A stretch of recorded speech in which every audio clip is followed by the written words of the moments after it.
LearningRadiology.com, 30 Key Imaging Diagnoses Everyone Should Recognize, Part 2. I'm William Herring from Albert Einstein Medical Center in Philadelphia. Podcast 50 and 51 expand on AMSER's diagnostic shortlist of 22 must-see images all students should recognize, developed by Kit Schaefer and Petra Lewis. AMSER is the National Alliance of Medical Student Educators in Radiology. You can learn more about any of the topics discussed in this and the previous podcast on LearningRadiology.com or in the textbook Learning Radiology, Recognizing the Basics. In the first part, we discussed these 15 diagnoses. In this podcast, we're going to talk about these 15. Why does this 78-year-old man have a distended abdomen? Pause your computer or MP3 player while you think about the answer. There's a soft tissue mass in the pelvis that is displacing the loops of bowel superiorly, but an hour later, a Foley catheter was inserted and the mass disappeared. What you're seeing in the first image is a dilated urinary bladder secondary to bladder outlet obstruction, urinary retention. These are a series of misplaced lines and tubes. What could be better about the placement of this nasogastric tube? The tip of the nasogastric tube is coiled back upon itself at the esophagogastric junction. In general, the tip of a nasogastric tube should lie greater than 10 centimeters from the esophagogastric junction because there is a side hole in most nasogastric tubes that's located at about 10 centimeters, and you want that to be in the stomach. What's wrong with the placement of this Dobhoff tube? Well, the feeding tube is clearly not in the esophagus. It's in the right middle lobe bronchus. Following insertion of a central venous catheter, this image was obtained. The tip of the catheter is in the left internal jugular vein rather than in the superior vena cava where it is intended to be. Following the insertion of an endotracheal tube, this image was obtained.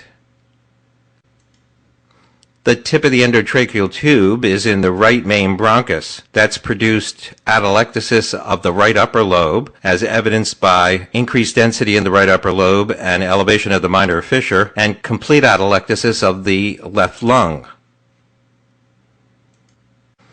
What could be better about the placement of this Swan-Ganz catheter?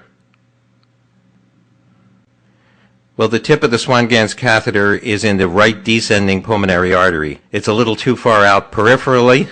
Ideally, the tip of the Swan-Ganz catheter should lie about 2 centimeters from the hilum in order to avoid the risk of occlusion of a branch vessel. Why does this 23-year-old have a cough? You can see there's increased density at the left lung base, which is obscuring the left hemidiaphragm. On the lateral view, there is something called the spine sign, in which there's increased density at the lower aspect of the thoracic spine, instead of normally what is seen on a lateral image of the chest, which is that the spine appears to become blacker. As we get closer to the hemidiaphragm, the spine appears to be whiter. Here is a composite slide that shows what lobar pneumonias look like in each of the lobes of the lung. This is a right upper lobe pneumonia. The inferior border is produced by the minor fissure. This is pneumonia in the right middle lobe. In this case, the superior border is produced by the minor fissure, and the pneumonia obscures the right heart border. This is the appearance of pneumonia in the right lower lobe, which silhouettes or obscures the right hemidiaphragm. This is the appearance of pneumonia in the left upper lobe. This is the appearance of pneumonia in the lingula, which is the analog to the right middle lobe and which obscures the left heart border. And this is the appearance of left lower lobe pneumonia, in which the heart border is retained, but there is silhouetting of the left hemidiaphragm. This child was brought to the emergency department with multiple bruises. What is your diagnosis?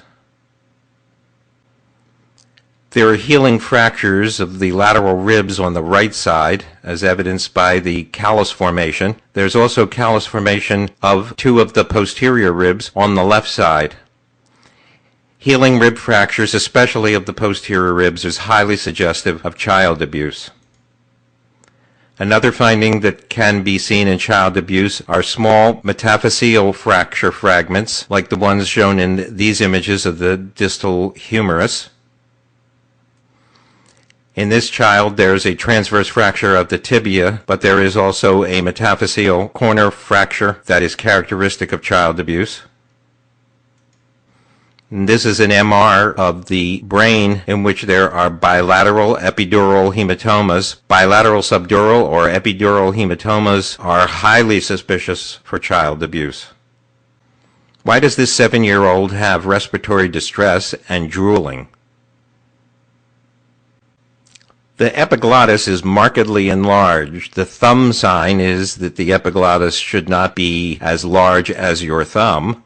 Normally, the epiglottis is a thin structure shown by the white arrow. The blue arrow is pointing to the aryepiglottic folds, which are also thin structures which connect the arytenoid cartilage with the epiglottis.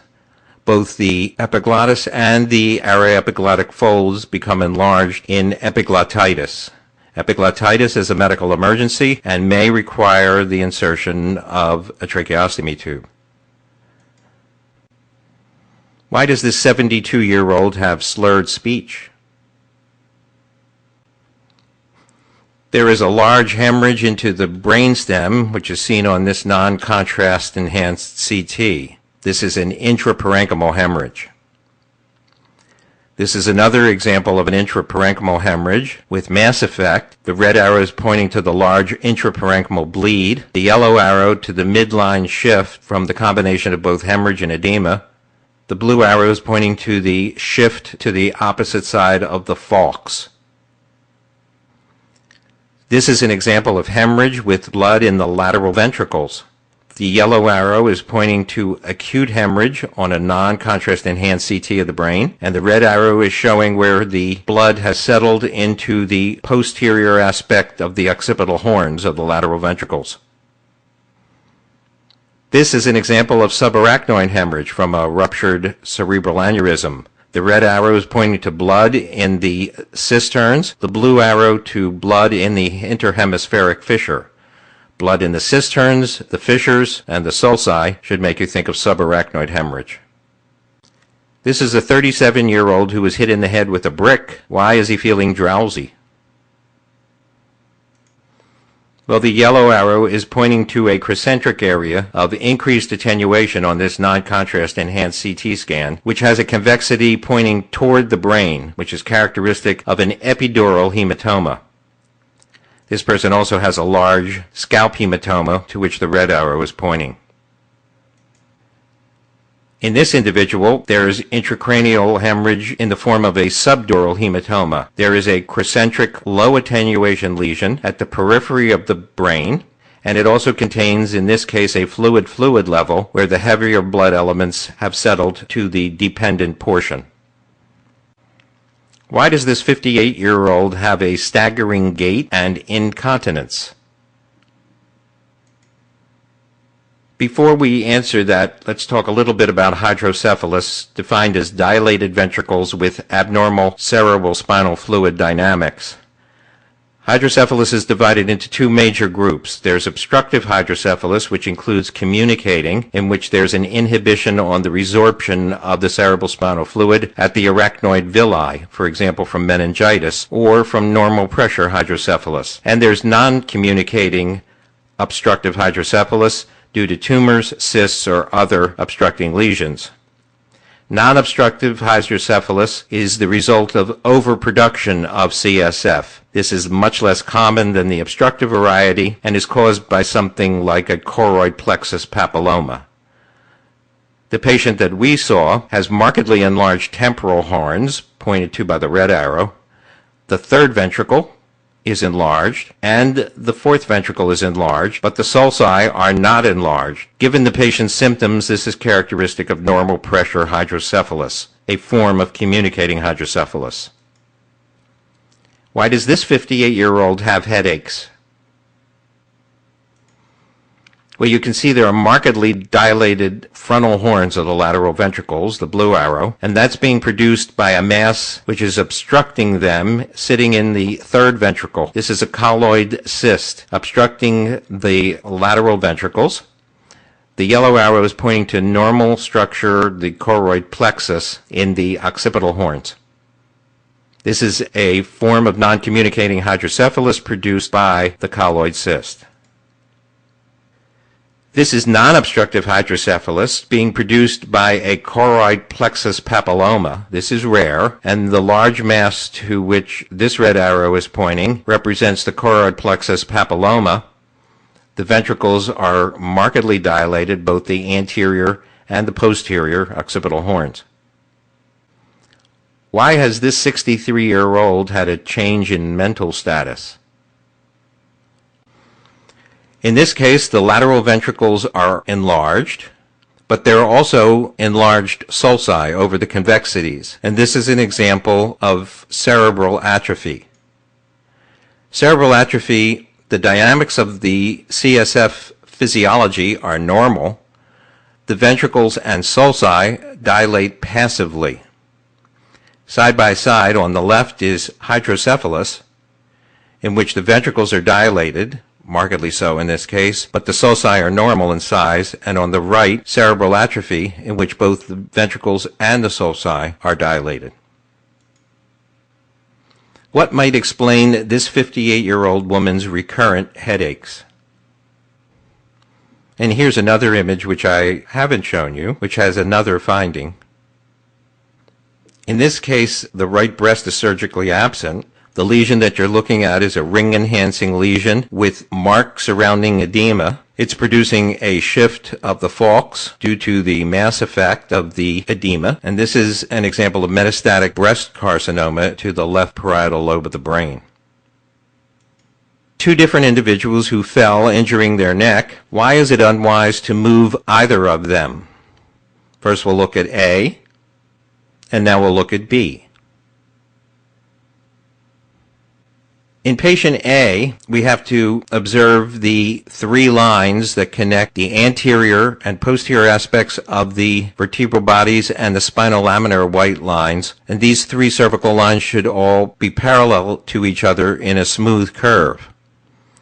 In the case that we've shown you, there's forward displacement of the body of C2, as shown by the red arrow, and the spinolaminar line of C2 does not align with the other vertebral bodies. This is a fracture that has occurred through the posterior elements of C2, which is called a Hangman's fracture. In patient B, let's first look at the normal relationship of the superior and inferior articulating facets. Normally, the inferior articulating facet of one vertebral body lies posterior to the superior articulating facet of the body below. In our case, the inferior articulating facet of C5 has slipped forward and lies anterior to the superior articulating facet of C6, a condition here which is known as a locked facet.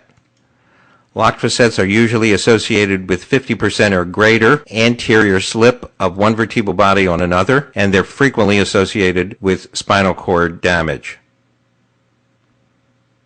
There are two patients, one with pain in the ankle, the other with pain in the wrist. Why do they have pain?